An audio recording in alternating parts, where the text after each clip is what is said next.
I said all the way through this Lonzie Barton investigation that when we had information, we'd step out. Tonight we're doing just that. I think it's relative to the case, announcing the arrest tonight of Lonna Barton, Lonzie Barton's mother. Tonight she's being charged with 2 counts, 1 count of child neglect and another count of giving false information to law enforcement investigating a missing persons under the age of 16 years. The first time that law enforcement encountered Lonna was at the Pinebrook Apartments on Powers Avenue, with just minutes after the initial call of the false auto theft was reported. When that occurred, a patrol officer who was searching the area was able to find another vehicle. That vehicle, one of the vehicle's occupants was Lonna Barton. When that officer approached her, gave information of what he was doing, he was looking for an orange car that had been stolen. That information came out. She made repeated denials to that officer that she knew who the occupant of the car was. When confronted with Ruben Ebron's name, she said she didn't know him, gave repeated false statements, and then later admitted to investigators that she had made these false statements. You know, this is the most critical time of what we were beginning to do. I said all along that the house of cards that Ruben was building with that lie was not helping the investigation, was leading us away from where we should have been looking.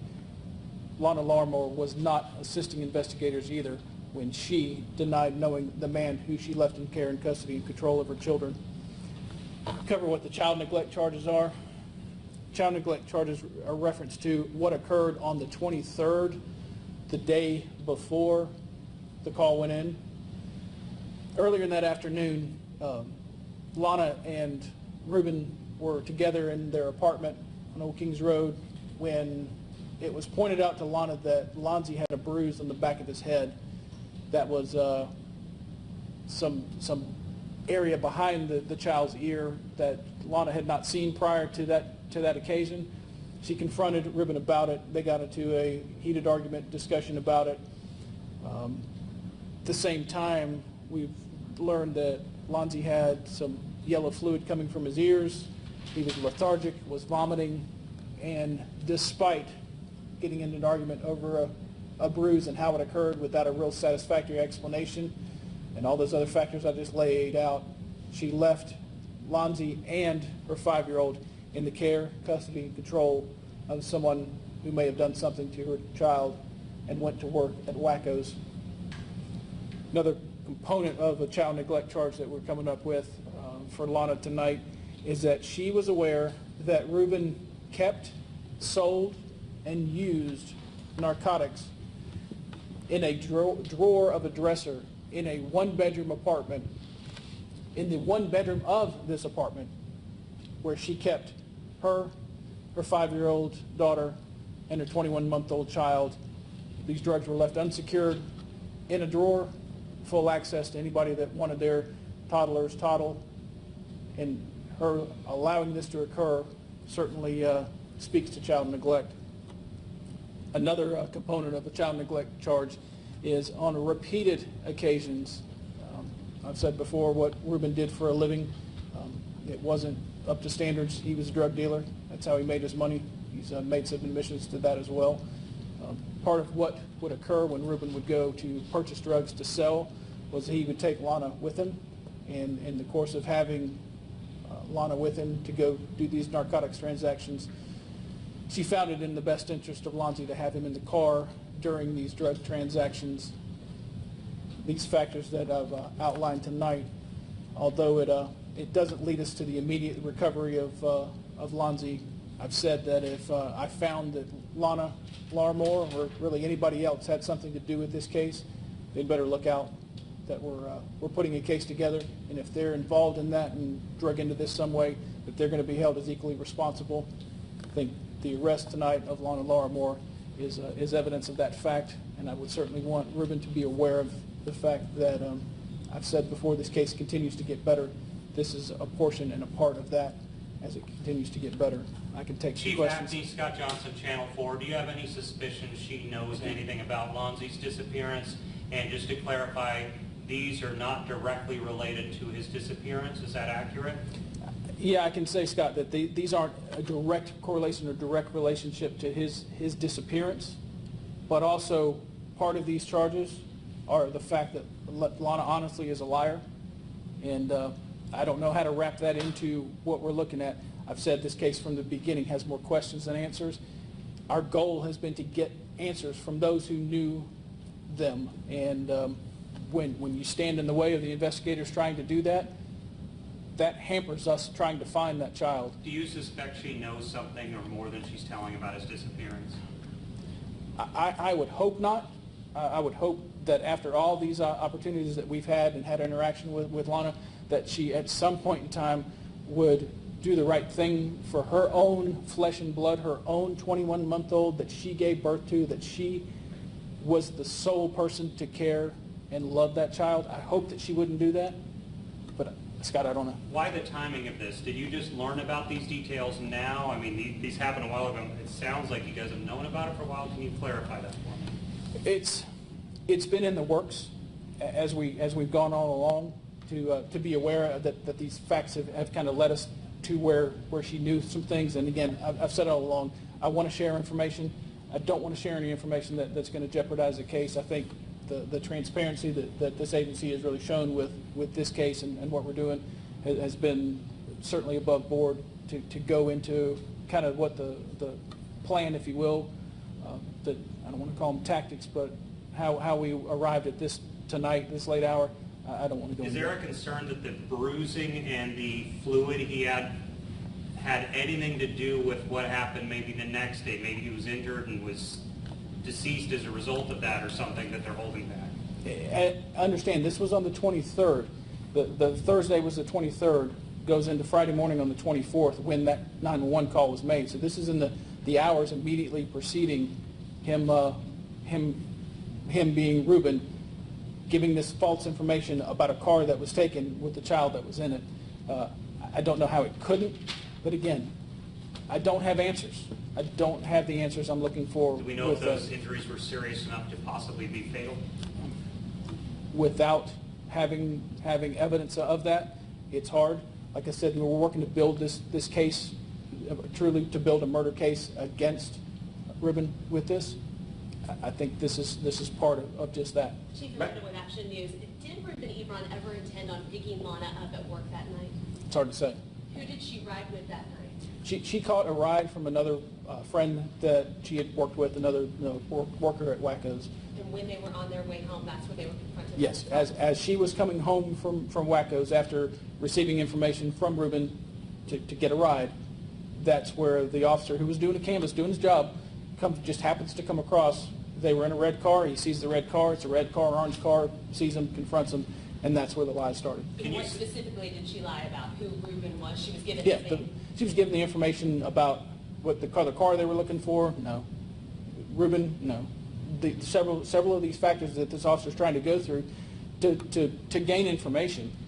She made these repeated denials of it, and then later admitted to us that, yeah, I lied about that. Can you At say the apartment when she finally arrived Yeah. there, she admitted that to you? Yeah. How long has she been, Matt had first question, how long has she been cooperative with you guys? I mean, is she still being cooperative?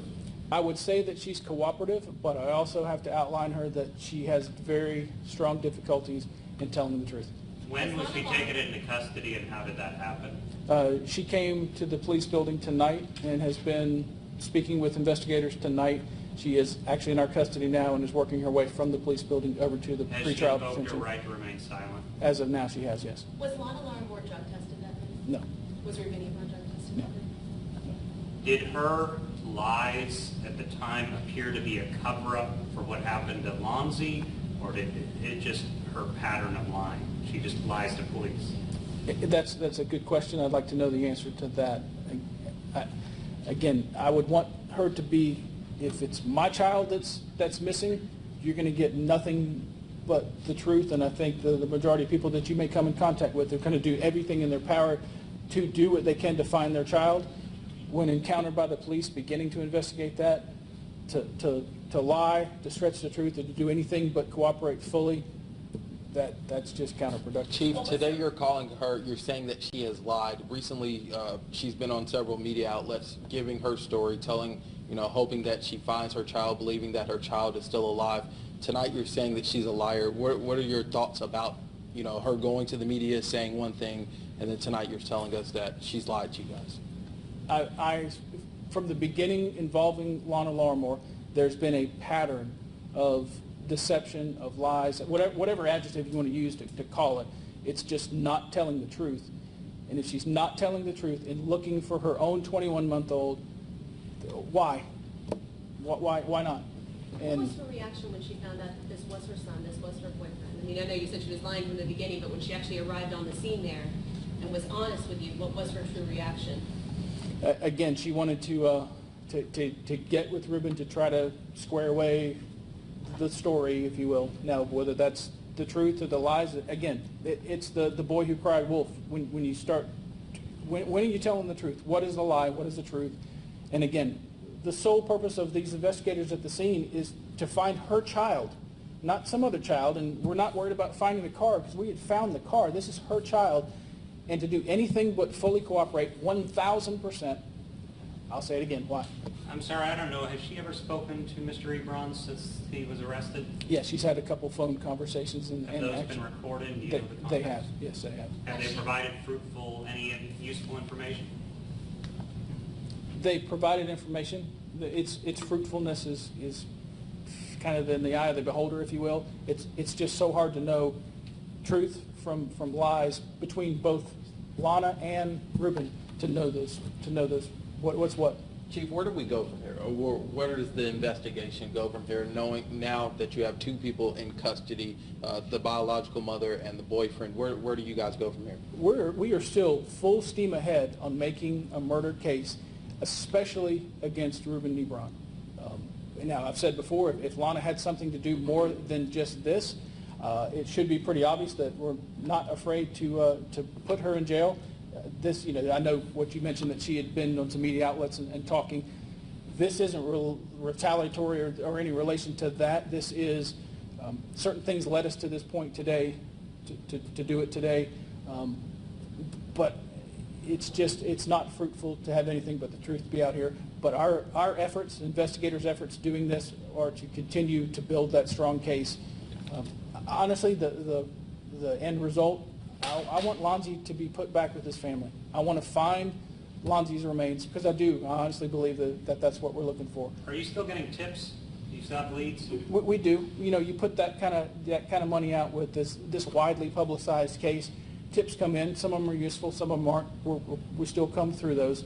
But it's just the goal is for us to find that child, and by any means necessary. Chief, you said the arrest is not a retaliation for the comments that she's made, but do you hope this arrest garners more information from Lonna or Ruben about what happened that night? I will take the truth from either of them at any given time, that either one of them or their counsels or whoever is having dealings with them that want to come forward that can lead us to recover that baby boy. I'm open for that call anytime, day or night. And what evidence did you need in order to bring these two counts tonight as opposed to earlier? I've kind of outlined the facts that led us to the grounds for these charges. So that's what we do with getting these charges. And then this is what she's being charged with tonight, and she'll go through the normal arraignment process and all that. But as it relates tonight, she is on her way to the jail now. I'd say, is she still inside this building? She's still, she may very well be. I'm not sure where they are, because I was preparing to come speak to the public, and I'm not sure where she is. To clarify, how did you find out about Lonzie's injuries? Who told you about those injuries? I don't want to outline that if I can. These are people known to both Ruben and Lonna within their circle. Yeah, third party. How would you describe their relationship, Ebron and Lonna? I mean, you said they were going on drug deals together. I mean, is it just simple as boyfriend-girlfriend, or is there more to it than that? I noticed through some of the information that came out over the weekend that she has Ruben's name tattooed on her side. I'd say that's pretty close. If you're going to tattoo somebody's name, I don't have anybody's name tattooed on me. She's got his name tattooed on her side. I'd say it's pretty To back up, I don't know close. if you can you say if it was the roommate who gave you that information? I can say, no, it wasn't. Has she at all helped in the search for Lonzie? The roommate is a male, and yes, he has. I'm sorry, Lonna, is it right? Lonna's helped. Like I said, I've said all along, when we call Lonna, she's been reactive. She comes down, she helps us go through evidence. She'll help look through what we have. But again, this has all been tinged from the beginning with, is this just another lie? and I frankly tired of the lies. What was her initial reaction when you guys said we're charging you and you're going to jail tonight? None too happy. What do you mean not too happy? Does she disagree with it? Does she feel she's innocent based on your reading of her demeanor? Hard to say. You know, she was cooperative on her own volition tonight, not aware that she was going to be arrested, that there was an arrest warrant for You her. guys had called her to come down? to Again, speak about the case? she's cooperative to this point, and whether what she believes and what she doesn't believe, Scott, I'm not going to try to put myself in her head. Frankly, I wouldn't want to be there. Do you believe that the incident on the 23rd had anything to do with what happened on the 24th? It's direct relationship in time to all those things that happen. I have no crystal ball. I can't tell. But again, it's relationship time-wise. You can't help to think it may be somehow tied to Are it. you looking at anyone else possibly arresting, or is it really these two who are your prime people who have lied in all this? I'd say these are the two prime, but I'm not going to limit myself or limit the scope of what these detectives are working really day and night to try to put this together. That if somebody else comes to mind that's in our way, that's not helping us do what we need to do, then they better watch out too. Anything else? Thank you all very much. Sorry for the late hour.